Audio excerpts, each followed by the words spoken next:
Hello and welcome to PMI's Uncommon Sense podcast, tools to improve your work forever. I'm Susanna Clark, managing partner with PMI.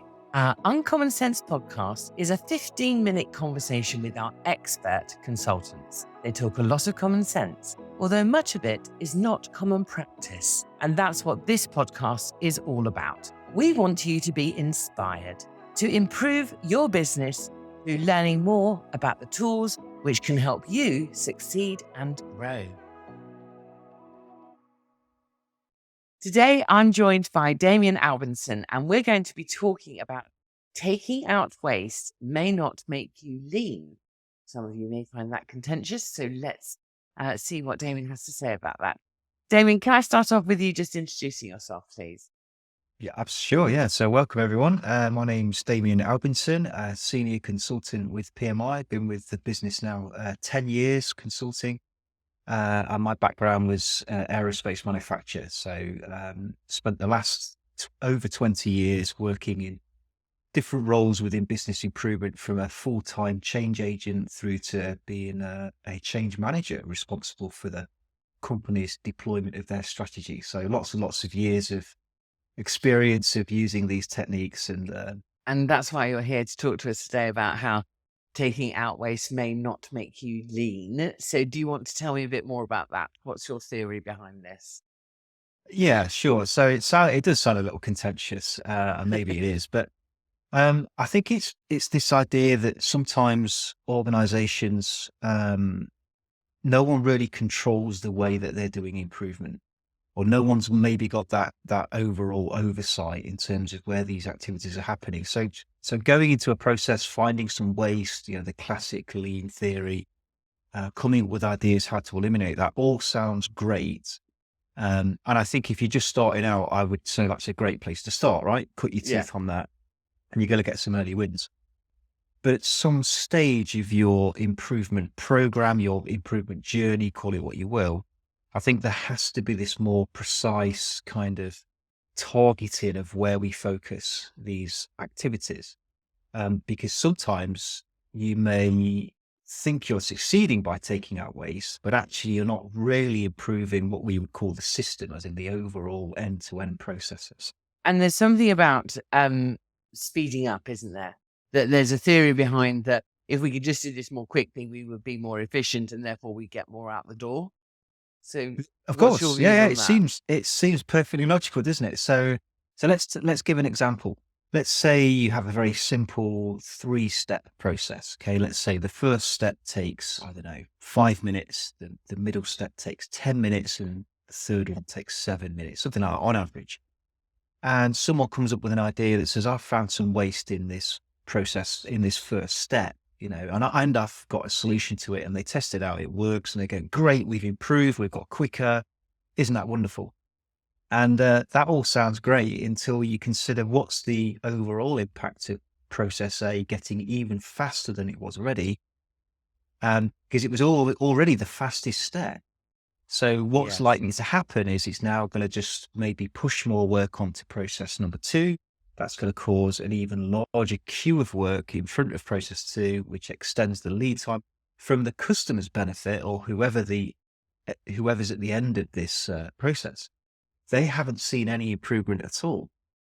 And the methodologies of Lean and Six Sigma are both very customer centric. So I guess my advice about taking that broader view is saying, what are these improvements having in terms of success for our customers, rather than that more inwardly looking focus of saying we just made ourselves a little bit more efficient. What's your advice on how do we find the opportunities in our organization to improve? So the classic technique is to do some kind of high level mapping.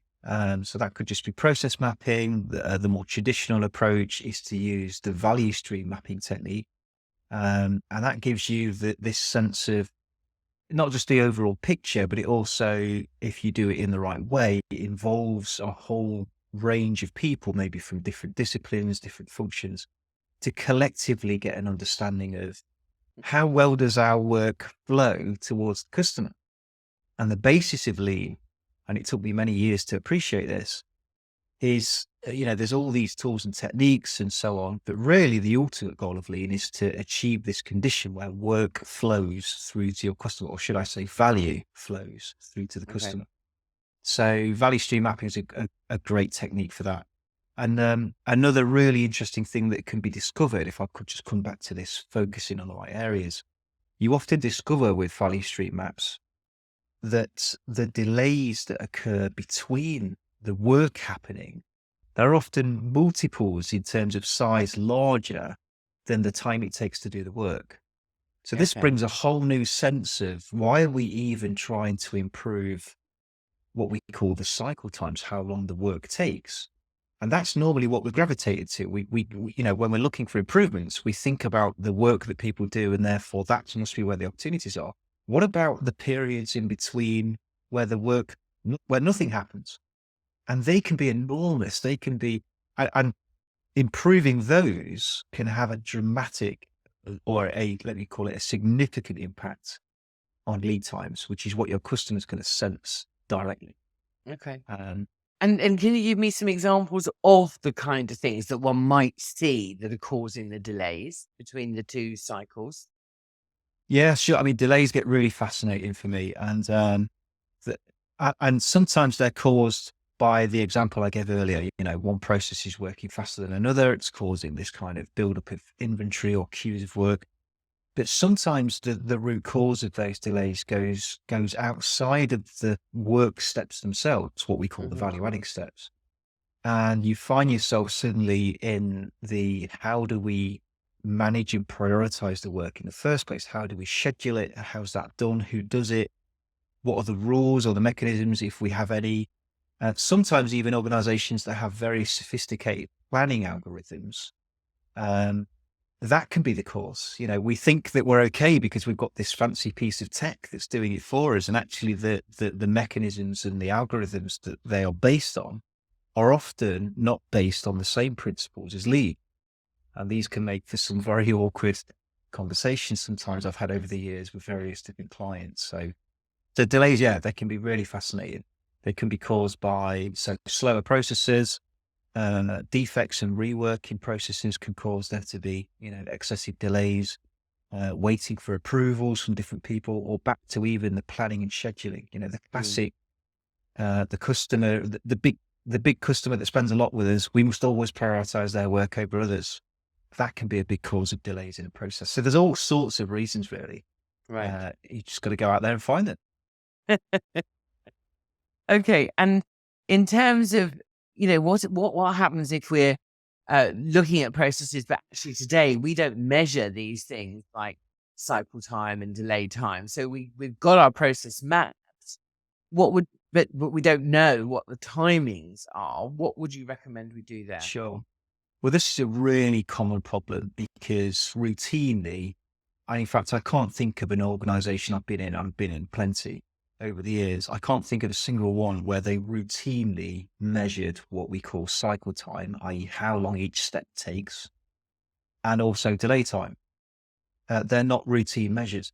So often it's either a case of trying to see if that data does exist somewhere. It's just not, we just don't convert it into an actual KPI. So sometimes there are records of things like, what time is an email sent and received. You can pick up that kind of digital breadcrumb trail. Or you have to set out to actually measure it temporarily. So you may, and it involves nothing really more complex than asking people to record what time did they start work, what time did they finish. You might only need to do that for a number of days or a number of weeks. It depends how many times your process runs in that time. And that would be enough to give this snapshot of what does it look like. People might sense what it looks like, but you really need that data to back it up. So that would probably be the best approach to take there. And in that scenario, you're talking about, if you understand, let's say, there are 4 process steps and there are 4 different people who perform each process step, then you're asking each of them to do that timing, but on a discrete piece of work as it flows through. Yeah. Or maybe several to get your averages and that kind of thing. And also to start to appreciate the variation as well between each job type. Right. It can get more complex than this because sometimes you have processes where different jobs are coming through the same process steps. So then you've got to separate those out. So, there's complexity behind this as well. But, this is where you probably need someone competent in this to help advise and guide in terms of the various approaches. It's never quite as clean cut as the classroom scenarios always make out in various training courses. It's always a little more complex than that. Yeah.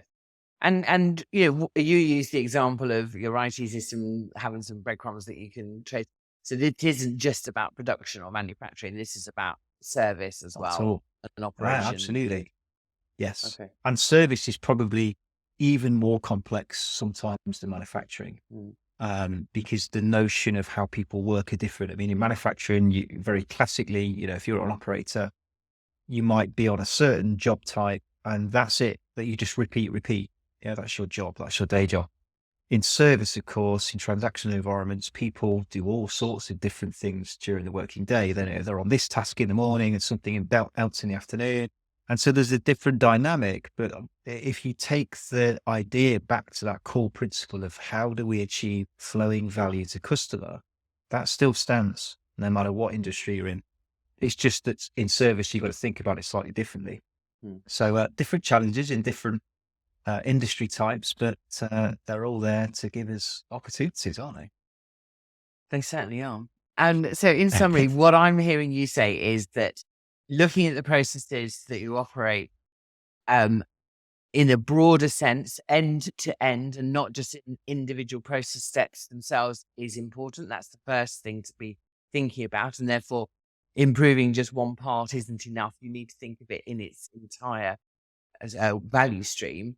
And then the second thing is, by all means, yes, look at how we perform the work, but actually some of the bigger gains are not the work itself, but often the delay times that sits between each different step. Those are your two big ticket wins. Absolutely. All right. Brilliant. Thank you very much. David, it's been great talking to you today. Thank you very much for your time. I think that's really interesting and good advice for people. Thank you so much for joining us. You can find more episodes of our Uncommon Sense tools to improve your work forever in our Knowledge Hub on our website, or, of course, your favourite podcast platform. And do subscribe so you never miss an episode. Don't forget to check out the show notes for this episode, where you'll find links to more content on this topic, which includes webinar recordings, toolbox guides, blogs, and infographics, and our training page. You can always drop us a line on team@pmi.co.uk and arrange a time to have a call to talk about how these tools can help you in your organisation.